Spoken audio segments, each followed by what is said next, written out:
Well, we've been talking about gratitude. And so if I'm honest with you guys, sometimes I'm not the best at saying thank you. And I remember as a child, mom and dad are here, and so mom and dad could probably attest to this, but as a child, sometimes I would be the kid that would forget to say thank you, so as a parent, they would have to remind me. And they'd say, like, Jason, say thank you to the nice adult. And I'm like, oh, yeah, right? But maybe as a parent, sometimes we pass those traits on to our children, and so as a parent, you know, there's times that we've had to remind our children to say thank you to the nice adult. Any parents here kind of understand that? I'll tell a story on an unnamed child of mine that's 19 years old. And when he was a little kid, oh, hi, Landon. I'll tell a story on you real quick. When he was a little kid, he didn't like talking to strangers. In fact, he didn't really like talking at all.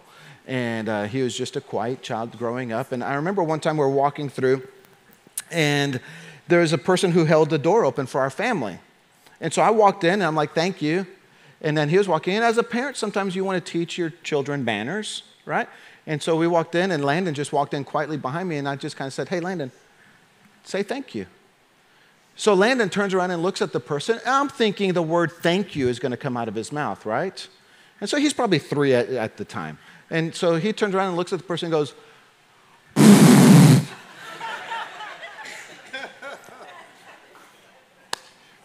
we had some conversations afterwards.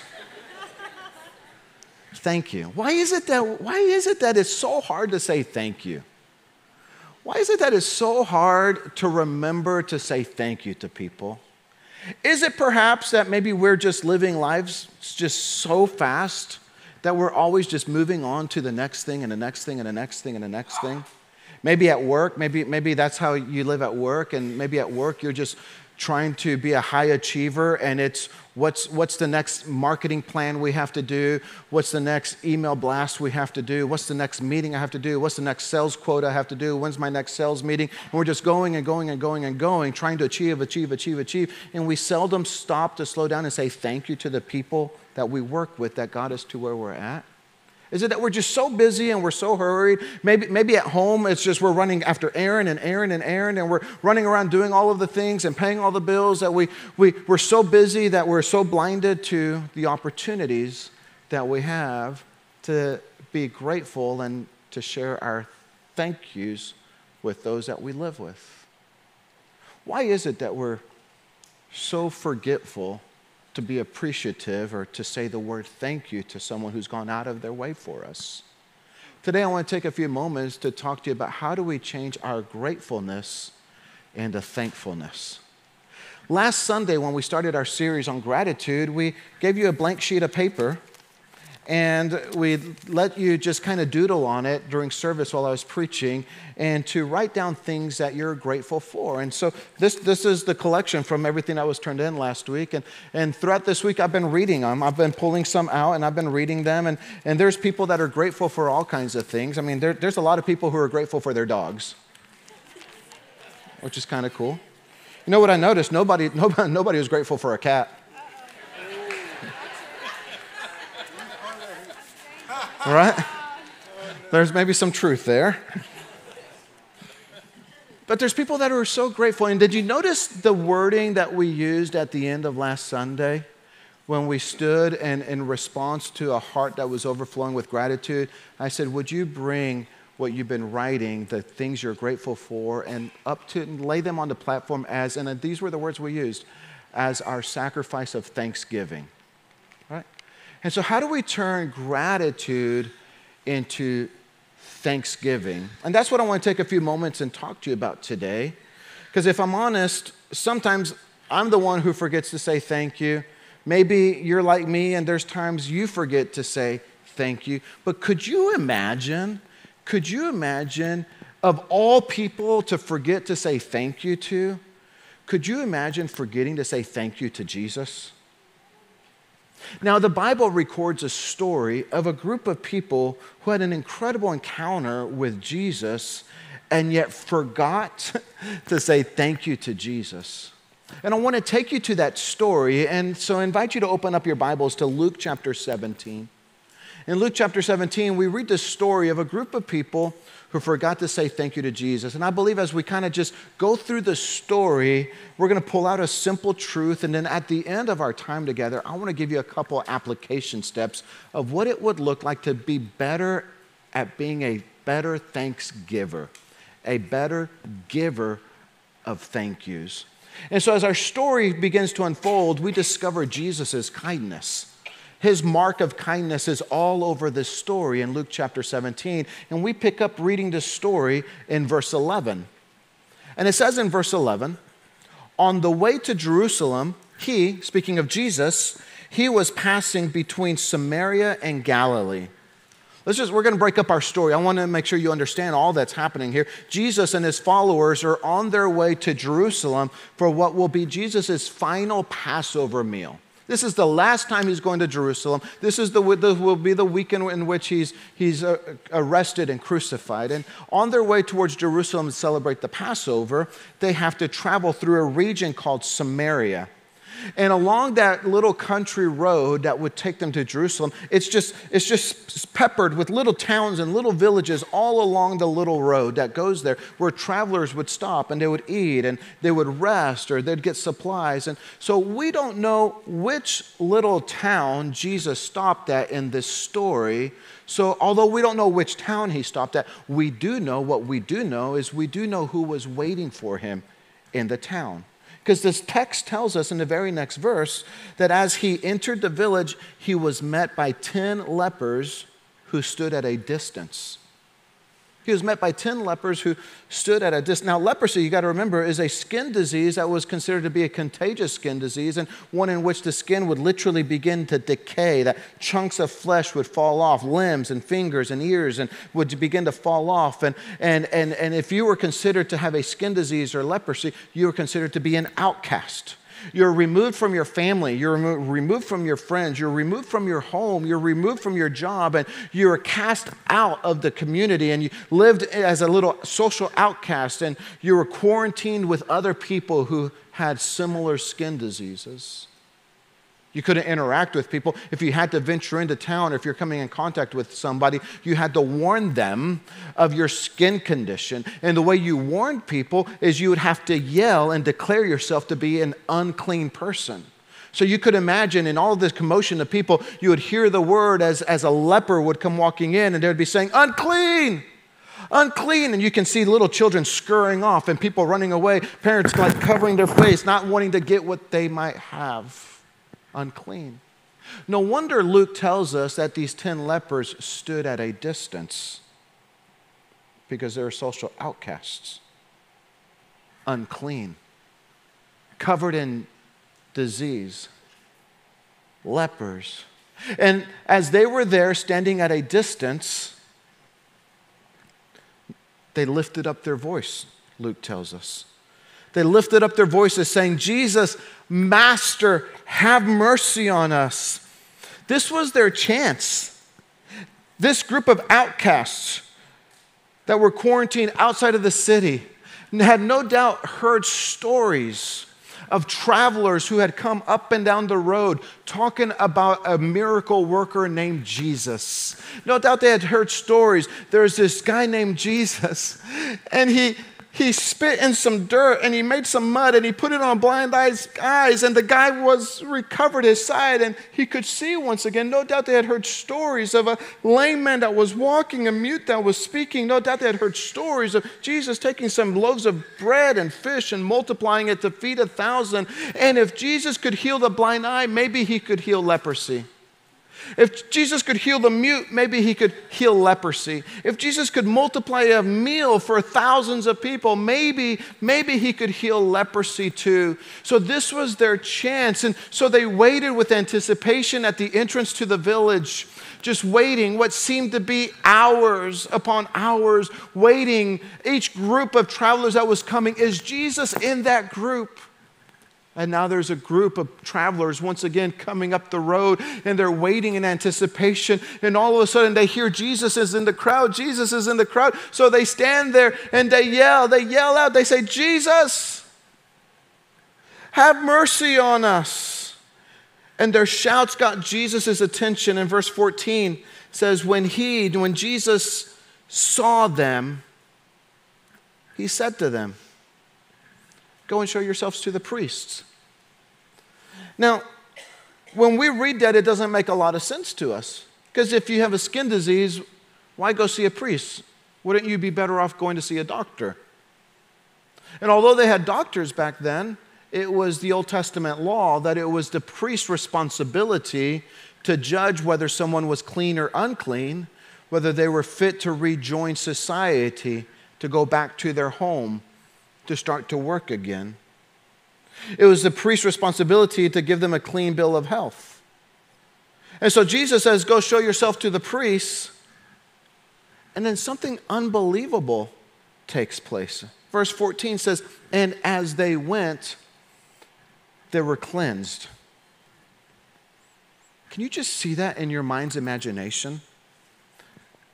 They're walking, skin rashes, decaying fingers, oozing blisters. And as they're walking, right, they haven't seen anything take place yet. They obeyed Jesus' word. Like, that's a whole nother sermon right there. They simply took Jesus at his word, obeyed him, and they started walking. But as they're walking, a miracle begins to take place. As they're walking, and we don't know if it was a quarter mile, if it was a mile, if it was 5 miles. We don't know what the distance was that they had to travel. But it says, as they went, they were cleansed. Could you imagine the feeling of all of a sudden walking, and maybe the itching that you had starts to go away, and you look down and there's brand new skin? Could you imagine walking and you turn to look at your friend that you've been quarantined with for the last 5 years that had only half an ear, and you turn and you look and that ear's grown back? Could you imagine the feeling of walking and all of a sudden you're looking and rashes are drying up and oozing blisters are gone, and you have skin that's silky smooth? Like, that should be like a Dove commercial right there. What an incredible miracle that takes place. And as this miracle is taking place, not only do we learn about Jesus' kindness, but we also learn about the leper's thankfulness. Because it tells us in verse 15 that one of them, when he saw that he was healed, turned back, praising God with a loud voice, and he fell on his face at Jesus' feet, giving him thanks. Period. Now he was a Samaritan. This one man knew that he needed to return to give thanks to Jesus. He didn't deserve the healing, but Jesus chose to heal him. And he stopped, he turned around, the scripture says, and he made a beeline back for Jesus, falling at Jesus' feet. He was at a loss of words. He didn't know what to say. He had experienced a miracle that was going to change his life. That moment on would never be the same again. And all he had to say was, "Thank you." What an incredible story of a man who experienced an incredible miracle that didn't just selfishly hoard it and hold it, but returned to give thanks to Jesus for what Jesus had done for him. And then Luke adds something that his readers understand. We might look at it and just kind of keep on going, but his readers understood it firsthand, and so Luke adds, now he was a Samaritan. Like, we read that and we're like, no big deal. His readers would have read that and gone, that's a really big deal. Why? Because Samaritans were the group of people that were looked down on the Jews. Samaritans and Jews did not like each other. And so to show appreciation or to give thanks to somebody kind of went against the grain. But here he comes. And he gives thanks to Jesus. And then Jesus asks some puzzling questions. In verse 17, Jesus asks, were not 10 cleansed? Where are the other 9? Was no one found to return to give praise to God except this foreigner? Why did only one person return? What was it that made this one man stop, turn around and give praise to God? Weren't they all 10 healed? Yes. Luke records that as they went, they were cleansed. We're not all 10 grateful. I would assume so. We don't have enough information in the story, but could you imagine going from being a quarantined outcast to being able to rejoin your family and society?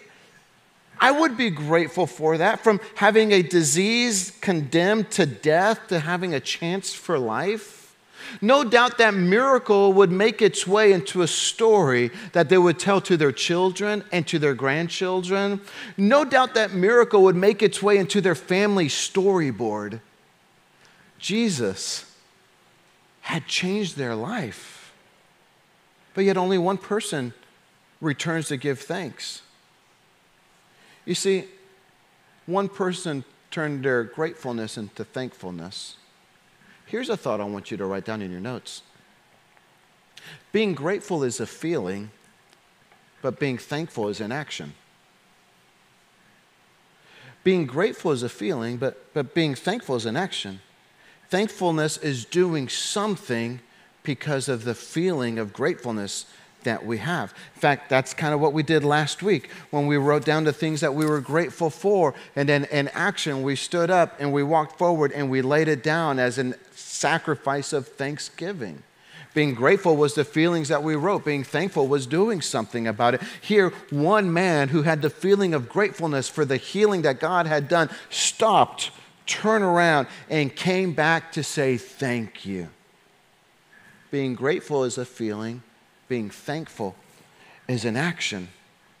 So if there's one thing I think Jesus is trying to communicate with these questions, we're not all 10 healed. Where are the other 9? If there's one thing I think Jesus is trying to get to the point with the questions that he's asking, and if there's one thing that Luke is trying to help his readers to know by recording the story, if there's one thing I'm trying to communicate this morning, it's this, and it's a simple big idea that in your busy schedule, pause and turn your grateful into thankful. I'm busy and you're busy. But in our busy schedule, pause and turn your grateful into thankful. Because then Jesus goes on to say something even more incredible than the man's healing. And the story finishes with verse 19. And Jesus said, "Rise and go your way. Your faith has made you well." Jesus says, listen. I didn't just come to cleanse you of your physical disease. I came to do so much more for you that you might be saved. For one man, his life and his eternity changed the day he turned his gratefulness into thankfulness. And for you today, your life and your eternity can change the day that you turn your gratefulness into thankfulness. What an incredible story that we have that teaches us how we can be better at being a thanksgiver. So let me get as practical as I can today. Being a better thanksgiver. I think you and I can all identify people or areas in our lives that we need to slow down a little bit to be better at responding with thankfulness for what people have done. So let me just share 2 simple ways that I think we can be better at being a better giver of thanks, a better thanksgiver. We see them in our story, but first of all, be honest. Because people can tell if you're unauthentic or not. And so be honest. If you aren't thankful, don't force it and don't fake it. Don't say thank you because you're supposed to. Say thankful because you mean it. The Samaritan didn't return to go back to Jesus to give thanks because he was supposed to. Out of any of the people who were supposed to be able to talk to one another, out of any of the people who were supposed to get along with each other, out of any of the people that you think were supposed to show appreciation, it wouldn't be those 2 classifications of people. Yet because he was so genuine in his appreciation and his gratefulness, he returned to give thanks. Let your thanksgiving be honest. People know if you're real or not. Be honest in your thanksgiving. And second, be specific. When we're turning our gratefulness into thankfulness, we need to be specific when we give thanks. People need to know what you've done for them. Let me give you a story, because I've learned this idea of being specific probably primarily through being married. RENEE has helped me with learning this one. When I say thank you, she's like, for what? I'm like, I don't know. When I did premarital counseling, they just told me to say thank you every day. And so I've learned this. So like it's worthwhile being specific. So when I say, hey, RENEE, thank you for cleaning up that kitchen cabinet. You know, the one that's on the bottom, and the one we stick all of the plastic bowls and lids, like all the Tupperware in. Thank you for cleaning and organizing it and putting all the bowls and the lids and matching them all together. Because when I unload the dishwasher, I just kind of throw them all in there and I just kick it until they're all in there, and I shut the door, and it's a mess. And then you come behind and you match them all together. So in the morning when I want to get something, I just reach it. It's already put together. And just publicly in front of everybody right now, I just want to say, could you all say thank you? Thank you, RENEE, for organizing the Tupperware drawer. Thank you for helping me out there. But when we're specific about what we're thankful for, it matters more than just the generalities that we really don't mean. So how do we turn our gratitude into thankfulness? When we're honest and when we're specific about what we're thankful for. You heard Nathan just a little bit ago saying, I'm reflecting on just being so thankful that Jesus saved me. I was lost, but now I'm found. You should have seen the smiles on each person that got into the baptism tank Wednesday night. I'm so thankful that Jesus saved me. I was hopeless and lost, but Jesus reached down and changed my life. This morning, how can we learn to let the Holy Spirit speak to our hearts so that we can slow down enough in the hurried pace of our life that we can be aware of people and situations that we need to learn to be thankful? What if today, maybe you're here, and maybe if you don't know Jesus, maybe you're just going through the motions, maybe somebody invited you to church, maybe you showed up today and you just don't really know a lot about God. What if today we began with the baseline of the greatest reason I have to be thankful is because of the love of God that the Bible describes as God first loved us. For God so loved the world, he gave his one and only Son, that if you're lost, through him you're found. As when we believe in our heart and confess with our mouth that he's Lord, the Bible says then we're saved. Maybe you're here today and you haven't experienced the saving grace of Jesus. Maybe you're here today and you've heard that spoken, but your heart hasn't taken that step of faith. What if today was the beginning of a whole new eternity for you? Knowing that you once were lost, but now you're saved. Let me invite you to bow your head and close your eyes with me for just a moment.